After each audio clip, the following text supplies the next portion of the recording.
I got kicked out of high school, too. You got kicked. Did you? You remember that? No, I don't fucking remember that. What happened? Holy shit.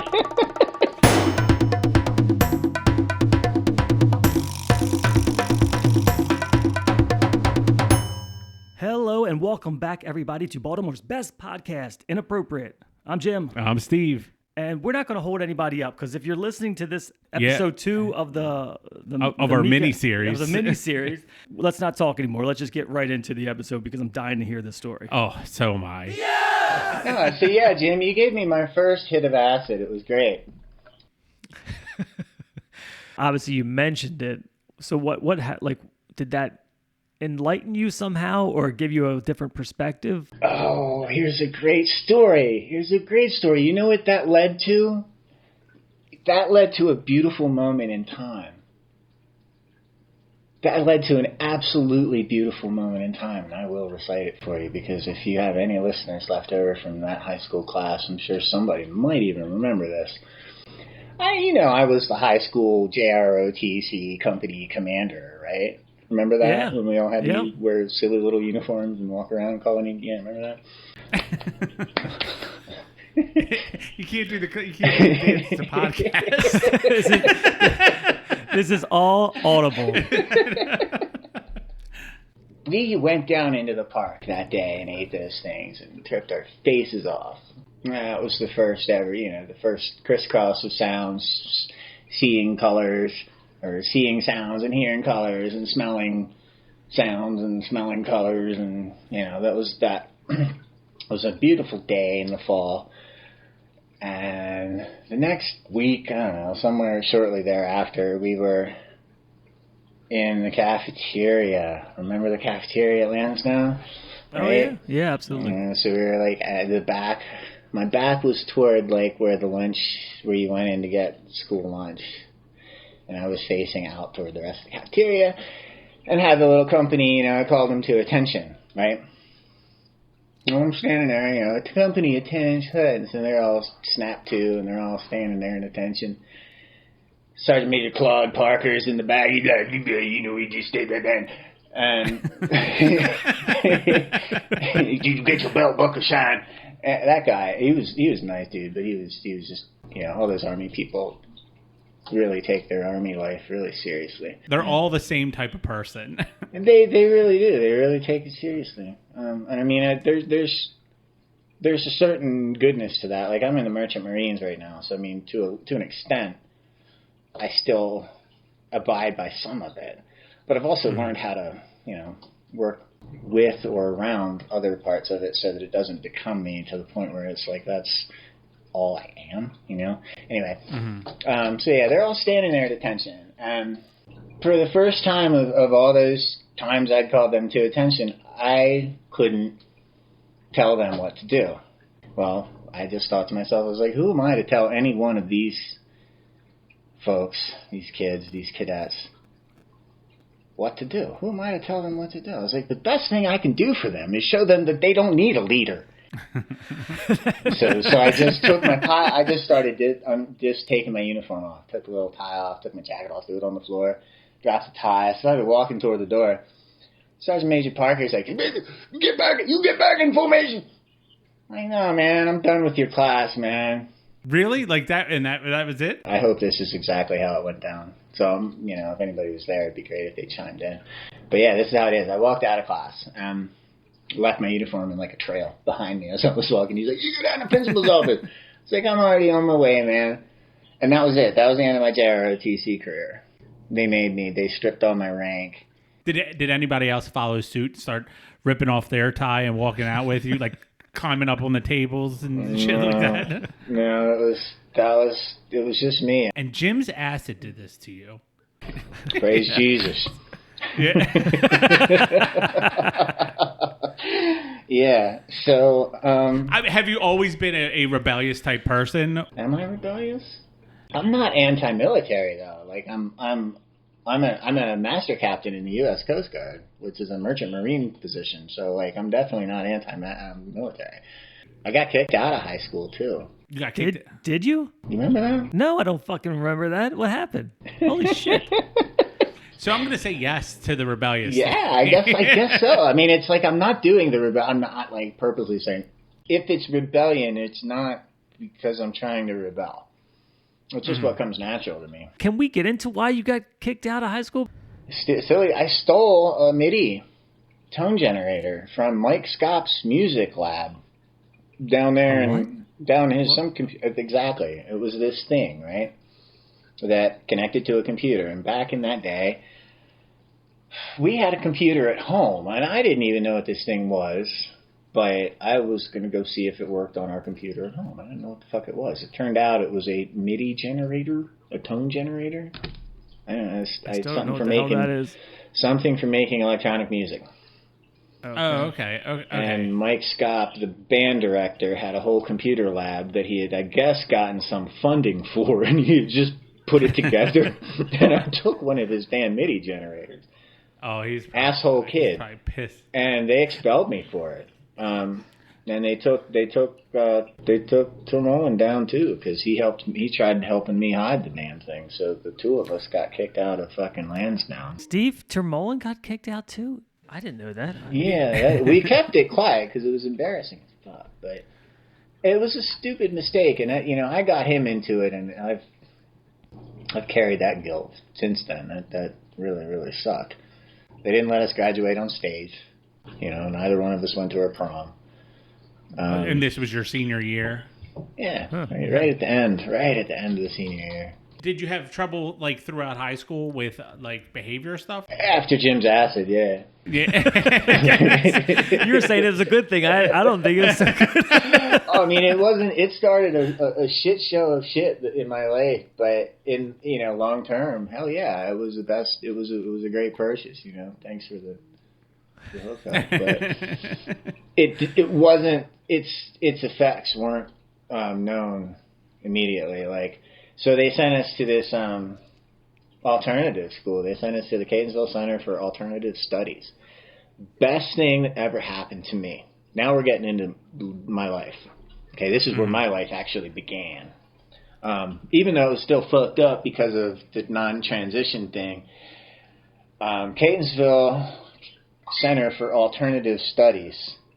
This was the last 2 months of high school. We started late and we got out early.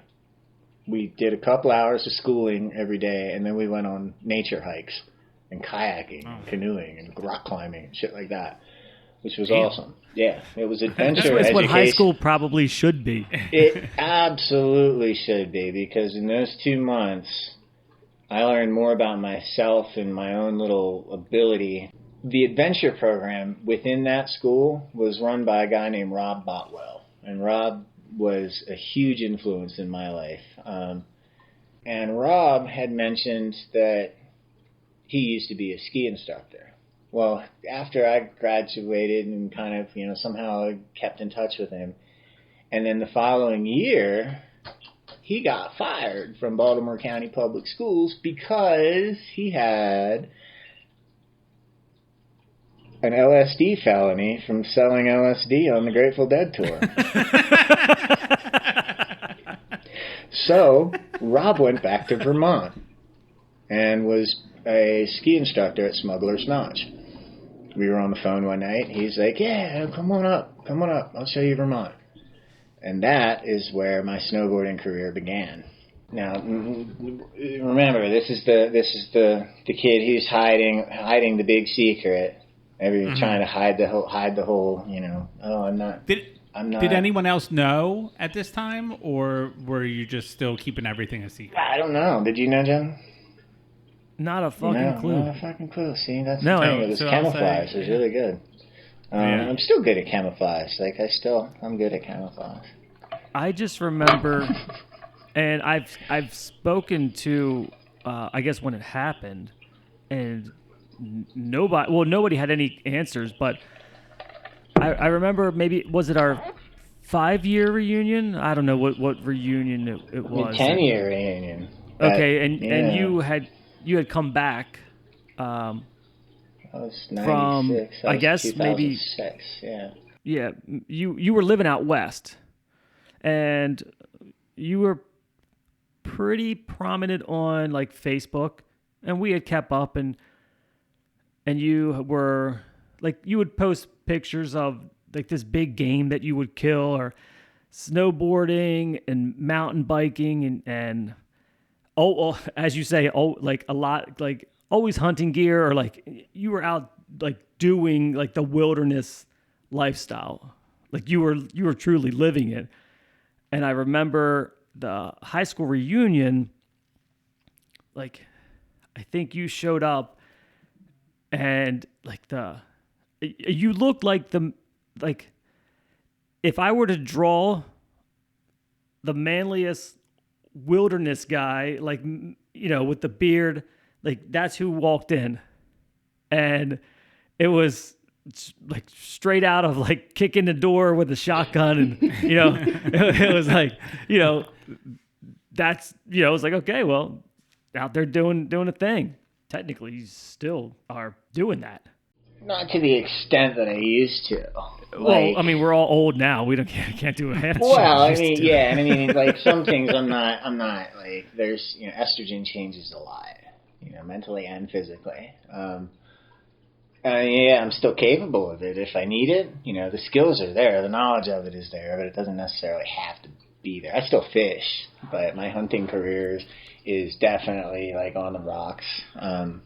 If I get an opportunity to do it, I'm not saying I wouldn't.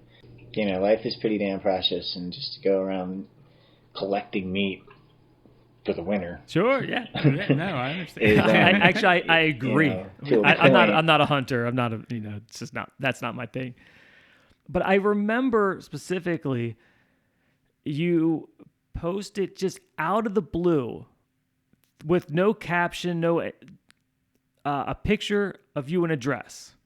I feel like I remember the picture, but it wasn't a dress. It was a pair of jeans, but maybe it was a dress. I think it definitely had makeup on. But anyway, it was a completely different look, let's just say that.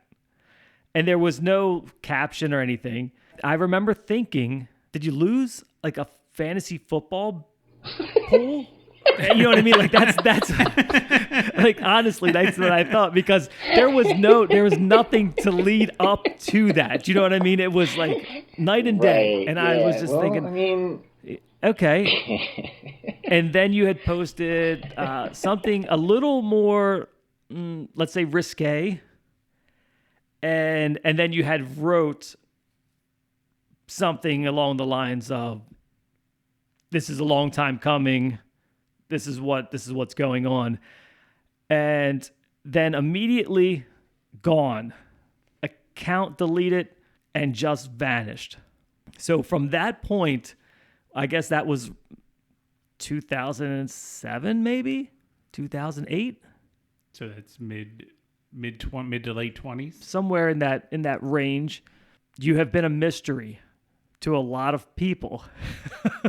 Oh goodness, God. Okay, like, I mean, after Vermont, well, after being introduced to Vermont, I embraced snowboarding. Okay, so I started Unbound Ground Inline Skate Resources, which got kind of big. I was teaching rollerblading with Howard County Department of Recreation and Parks, and then I wound up getting a sponsorship through America Inline, which is like a group out of Annandale or Fairfax, Virginia. You know, so that part of life, you know, that's long gone because of what I've done since then. This is obviously before any sort of transition. The fact that you weren't in that state of transitioning, is it a daily reminder? Is it something that pops up every now and again? Is it just like a constant something that is just always weighs in the back of the head? It's repressed. It's always repressed. It's always there. I'm triggers, imagery. You know, seeing a hot girl would always trip it. You know, it'd be more of like I want to be here, not I want to go fuck her. I want to go hook up with her. Damn, let's go chase that one. I mean, sure, those things were there during the 20s, but the motivation behind all of that ultimately was, you know, that was more trying to be it, trying to just play the part, to catch up with it, to not be apart from it, you know.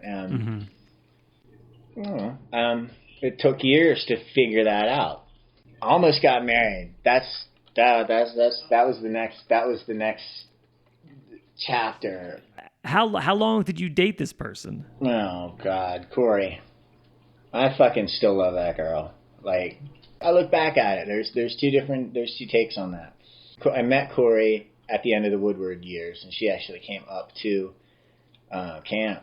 I was working with kids, and the loudspeaker is like, "Hey, your name? Can you come to the front office, please?" I was like, "Oh shit, what did I do?"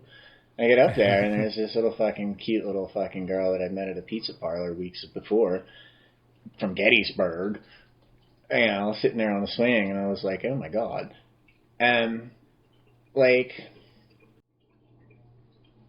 had that actually come to a marriage situation and kids and everything, it would have just perpetuated the cycle. You know, I had to let her go, you know, but I still fucking think about her all the time because that was an alternate path on, you know, that could have, but I would have always had this fucking thing in my head. As it is, that fucking thing got ironed out, you know. So whether or not there's no kids, which is cool because I get to do whatever I want to go do. I don't have to worry about, I can't do it. I mean, I got cats that make me, I can't do it. Yeah. But they're like self-imposed, you know. They don't cost as much as kids. If you guys were serious, and then like most breakups, people just go their separate ways, and sometimes they're hateful, and sometimes, you know, it's like, okay, we can be friends later down the road. I guess you don't speak to that person any longer? I don't. Even on like a social media aspect? Because everybody is. No, we tried. I tried to. You know, that that was a heartbreaker. Like, she wound up having kids with somebody else, like, like the following year. Like, they moved to Idaho or some shit like that. And the next thing I know, she had like 3 kids.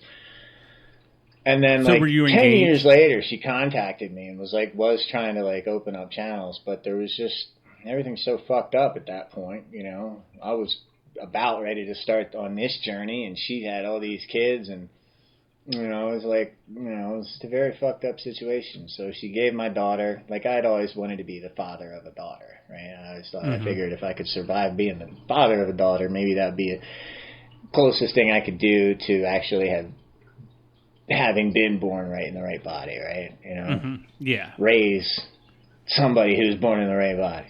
Well, that didn't work out, so I had to do this. That's interesting you say that, because so that you feel like would have delayed your transition. That's another thing. Is it had we done that, it would have been unfair to her and any kids that we would put out, because what am I going to do after you, oh, mom, dad, oh, mom, you know, oh, yeah, honey, baby, you know, we've been married for, 10 years?